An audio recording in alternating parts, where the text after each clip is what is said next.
Hi friends, welcome back to Meghana's kitchen. ಇವತ್ತಿನ recipe ಕಟ್ಟಿನ ಸಾರು ಅಥವಾ ಹೋಳಿಗೆ ಸಾರು ಹೇಗೆ ಮಾಡೋದು ಅಂತ ನೋಡೋಣ.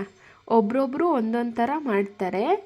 ನಮ್ಮ ಮನೇಲಿ ಯಾವ ಥರ ಮಾಡ್ತೀವಿ ಅಂತ ಶೇರ್ ಮಾಡ್ತಾ ಇದ್ದೀವಿ. ನೀವು ಇದೇ ರೀತಿ ಮಾಡಿದ್ದೇ ಆದರೆ ಟೇಸ್ಟಿಯಾಗಿ ಈಸಿಯಾಗಿ ಮಾಡ್ಕೋಬೋದು. ಹೋಳಿಗೆ ಸಾರನ್ನ ರೆಡಿ ಮಾಡ್ಕೊಳ್ಳೋದಕ್ಕೆ ಫಸ್ಟು ಮಸಾಲೆನ ಹುರ್ಕೊಳ್ಬೇಕಾಗುತ್ತೆ. ಮಸಾಲೆನ ಫ್ರೈ ಮಾಡ್ಕೊಳೋದಕ್ಕೆ ಒಂದು ಪ್ಯಾನ್ ತೊಗೊಳ್ಬೇಕು. ಪ್ಯಾನ್ ಕಾದ್ಮೇಲೆ 2 ಟೇಬಲ್ ಸ್ಪೂನ್ ಎಣ್ಣೆ ಹಾಕ್ಕೊಳ್ಬೇಕು. ಎಣ್ಣೆ ಸ್ವಲ್ಪ ಬಿಸಿ ಆಗ್ತಿದೆ ಅಂದಾಗ 1 ಟೇಬಲ್ ಸ್ಪೂನ್ ಜೀರಿಗೆ, 1 ಟೇಬಲ್ ಸ್ಪೂನ್ ಧನಿಯಾ ಕಾಳು, 4ರಿಂದ 5 ಲವಂಗ, 1 ಇಂಚಷ್ಟು ಚಕ್ಕೆ, 1 ಟೇಬಲ್ ಸ್ಪೂನ್ ಕಾಳುಮೆಣಸು ಹಾಕ್ಕೊಂಡು ಚೆನ್ನಾಗಿ ಫ್ರೈ ಮಾಡ್ಕೊಳ್ಬೇಕು. ಸ್ವಲ್ಪ ಬ್ರೌನ್ ಬರೋ ತನಕ ಫ್ರೈ ಮಾಡ್ಕೊಳ್ಬೇಕು ಚೆನ್ನಾಗಿ. ಇದು ಫ್ರೈ ಆದಮೇಲೆ ನೀವು ಸಪ್ರೇಟಾಗಾದರೂ ತೆಗೆದಿಟ್ಕೊಳ್ಬೋದು. ನಾನಿಲ್ಲಿ ಇದಕ್ಕೇ ಮಿಕ್ಸ್ ಮಾಡ್ತಾ ಇದ್ದೀನಿ. ನಾನಿಲ್ಲಿ ಮೀಡಿಯಮ್ ಸೈಜ್ 2 ನೀರುಳ್ಳಿ ತೊಗೊಂಡಿದ್ದೀನಿ. ಇದು ಅಷ್ಟೇ ಚೆನ್ನಾಗಿ ಫ್ರೈ ಮಾಡ್ಕೊಳ್ಬೇಕು. ಹಸಿ ವಾಸನೆ ಎಲ್ಲ ಹೋಗಬೇಕು. ಸ್ವಲ್ಪ ಬ್ರೌನ್ ಆಗೋ ತನಕನೂ ಫ್ರೈ ಮಾಡ್ಕೊಳ್ಬೇಕು ಚೆನ್ನಾಗಿ. ಜೊತೆಗೆ ನಾನು 2 ಇಂಚ್ ಶುಂಠಿ ಸೇರಿಸ್ಕೊತಾ ಇದ್ದೀನಿ. ಮತ್ತು 2 ಗಡ್ಡೆ ಬೆಳ್ಳುಳ್ಳಿ ಸೇರಿಸ್ಕೊತಾ ಇದ್ದೀನಿ. ಅರ್ಧ ಕಪ್ಪು ಕೊಬ್ಬರಿ. ಇದನ್ನು ಎಲ್ಲ ಚೆನ್ನಾಗಿ ಫ್ರೈ ಮಾಡ್ಕೊಳ್ಬೇಕು. ಕಲರ್ ಚೇಂಜ್ ಆಗೋ ತನಕ ಫ್ರೈ ಮಾಡ್ಕೊಳ್ಬೇಕು. ಫ್ರೈ ಮಾಡ್ಕೊಂಡು ಒಂದು ಸೈಡಿಗೆ ಎತ್ತಿಟ್ಕೊಳ್ಬೇಕು. ವಿಡಿಯೋ ಕ್ಲಿಪ್ಪಿಂಗ್ ಡಿಲೀಟ್ ಆಗಿದೆ. ಒಣಮೆಣಸಿನ್ಕಾಯಿ ಕೂಡ ಹಾಕ್ಕೊಂಡು ಚೆನ್ನಾಗಿ ಫ್ರೈ ಮಾಡ್ಕೊಳ್ಬೇಕು. ಒಂದು 2-3 ಒಣಮೆಣಸಿನ್ಕಾಯಿ ಹಾಕ್ಕೊಳ್ಬೇಕು. ನಾನಿಲ್ಲಿ ಟೊಮೆಟೊನ ಸಪ್ರೇಟಾಗಿ ಫ್ರೈ ಮಾಡ್ಕೊತಾ ಇದ್ದೀನಿ. 2 ಟೊಮೆಟೊ ತೊಗೊಂಡಿದ್ದೀನಿ. ನೀವು ಬೇಕಿದ್ರೆ ಅದಕ್ಕೇ ಮಿಕ್ಸ್ ಮಾಡ್ಕೊಂಡಾದರೂ ಫ್ರೈ ಮಾಡ್ಕೊಬೋದು, ಇಲ್ಲ ಸಪ್ರೇಟಾಗಾದರೂ ಫ್ರೈ ಮಾಡ್ಕೊಳ್ಳಿ. ಚೆನ್ನಾಗಿ ಫ್ರೈ ಮಾಡ್ಕೊಳ್ಬೇಕು ಟೊಮೆಟೊನು. ಮಸಾಲೆನೆಲ್ಲ ಫ್ರೈ ಮಾಡ್ಕೊಂಡಿರ್ತೀವಲ್ಲ ಅದನ್ನು ಸ್ವಲ್ಪ ಹೊತ್ತು ಆರಕ್ಕೆ ಬಿಡಬೇಕು.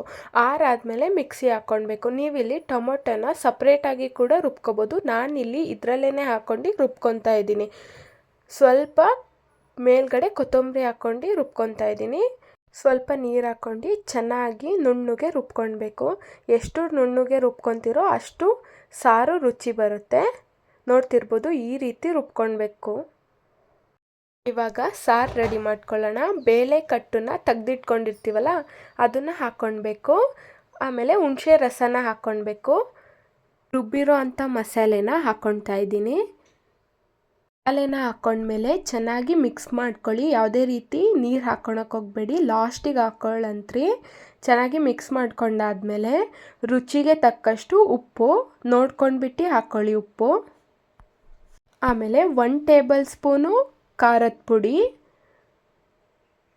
2 ಚಿಟಿಕೆ ಅರಿಶಿನ ಹಾಕ್ಕೊಂಡು ಚೆನ್ನಾಗಿ ಮಿಕ್ಸ್ ಮಾಡ್ಕೊಳ್ಬೇಕು.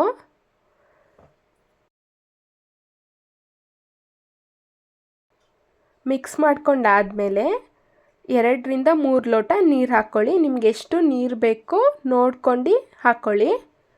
ನಾನಿಲ್ಲಿ 2ರಿಂದ 3 ಲೋಟ ನೀರು ಹಾಕ್ತಾಯಿದ್ದೀನಿ. ಆಮೇಲೆ ನೀವು ರುಬ್ಕೊಂಡಿರ್ತೀರಲ್ಲ ಹೂರಣನ ಒಂದು ಸ್ವಲ್ಪ ಹಾಕ್ಕೊಳ್ಬೇಕು. ಸಾರು ಆವಾಗ ಟೇಸ್ಟ್ ಬರುತ್ತೆ. ಚೆನ್ನಾಗಿ ಕುದಿಯೋದಕ್ಕೆ ಬಿಡಬೇಕು. ಇದು ಕುದೀತಾ ಇರಲಿ. ನಾವು ಒಗ್ಗರಣೆಗೆ ರೆಡಿ ಮಾಡ್ಕೊಳ್ಳೋಣ. 3ರಿಂದ 4 ಸ್ಪೂನ್ ಎಣ್ಣೆ ಹಾಕ್ಕೊತಾ ಇದ್ದೀನಿ. ಎಣ್ಣೆ ಕಾದ್ಮೇಲೆ 2 ಸ್ಪೂನು ಸಾಸಿವೆ, 1 ಸ್ಪೂನು ಜೀರಿಗೆ. ಸಾಸಿವೆ ಮತ್ತು ಜೀರಿಗೆ ಸಿಡಿತಾ ಇರಬೇಕಾದ್ರೆ ಸ್ವಲ್ಪ ಇಂಗು, ಸ್ವಲ್ಪ ಕರಿಬೇವು ಹಾಕ್ಕೊಳ್ಬೇಕು. 2 ಎಸಳು ಕರಿಬೇವು ಹಾಕ್ಕೊಳ್ಳಿ. ಒಗ್ಗರಣೆ ರೆಡಿಯಾಗುತ್ತೆ. ಒಗ್ಗರಣೆ ಬಿಸಿ ಇರಬೇಕಾದ್ರೇ ಸಾರಿಗೆ ಹಾಕ್ಕೊಳ್ಬೇಕು. ನೀವು ಈ ಥರನಾದರೂ ಮಾಡ್ಕೋಬೋದು, ಇಲ್ಲಾಂದರೆ ಪಾತ್ರೆಯಲ್ಲೇ ಫಸ್ಟಿಗೆ ಒಗ್ಗರಣೆ ಕೊಟ್ಕೋಬೋದು. ನೋಡ್ತಿರ್ಬೋದು, ಒಗ್ಗರಣೆ ರೆಡಿಯಾಗಿದೆ. ಇವಾಗ ಕುದೀತಾ ಇರೋ ಸಾರಿಗೆ ಒಗ್ಗರಣೆ ಹಾಕ್ತಾಯಿದ್ದೀನಿ. ಇದನ್ನು ಚೆನ್ನಾಗಿ ಗೂರಾಡ್ಕೊಳ್ಬೇಕು. ಸ್ವಲ್ಪ ಹೊತ್ತು ಕುದಿಯೋದಕ್ಕೆ ಬಿಡಬೇಕು. ಚೆನ್ನಾಗಿ ಕುದಿಬೇಕು. ಎಷ್ಟು ಕುದಿಯುತ್ತೋ ಆವಾಗ ಸಾರು ಇನ್ನು ರುಚಿ ಬರ್ತಾ ಹೋಗುತ್ತೆ. ಕುದ್ದಾದಮೇಲೆ ಸ್ಟವ್ ಆಫ್ ಮಾಡ್ಕೊಂಡು ಸೈಡಿಗೆ ತೆಗೆದಿಟ್ಕೊಳ್ಬೇಕು. ಮೇಲ್ಗಡೆ ಕೊತ್ತಂಬರಿ ಸೊಪ್ಪನ್ನ ಉದುರಿಸ್ಕೊಳ್ಬೇಕು. ನೋಡ್ತಿರ್ಬೋದು, ನಮ್ಮ ಮನೇಲಿ ಯಾವ ರೀತಿ ಹೋಳಿಗೆ ಸಾರು ಮಾಡ್ತೀವಿ ಅಂತ ರೆಸಿಪಿನ ಶೇರ್ ಮಾಡಿದ್ದೀವಿ. ನೋಡ್ತಿರ್ಬೋದು ಎಷ್ಟು ಚೆನ್ನಾಗಿ ಹೋಳಿಗೆ ಸಾರು ರೆಡಿಯಾಗಿದೆ ಅಂತ. ನೀವು ಇದನ್ನು 2 ಡೇಸ್ ತನಕ ಇಟ್ಕೊಂಡು ಕುದಿಸ್ತಾ ಇದ್ದಂಗೂ ರುಚಿ ಹೆಚ್ಚಾಗ್ತಾ ಹೋಗುತ್ತೆ. ಹಾಗೆ ಲೋಟದಲ್ಲಿ ಹಾಕ್ಕೊಂಡು ಬೇಕಿದ್ರೇನಾದರೂ ಕುಡಿಬೋದು. ಅಷ್ಟು ರುಚಿಯಾಗಿ ಹೋಳಿಗೆ ಸಾರು ರೆಡಿಯಾಗಿದೆ. ನೋಡ್ತಿರ್ಬೋದು, ನಿಮಗೇನಾದರೂ ಈ ರೆಸಿಪಿ ಇಷ್ಟ ಆದರೆ like share comment and subscribe. Thank you for watching.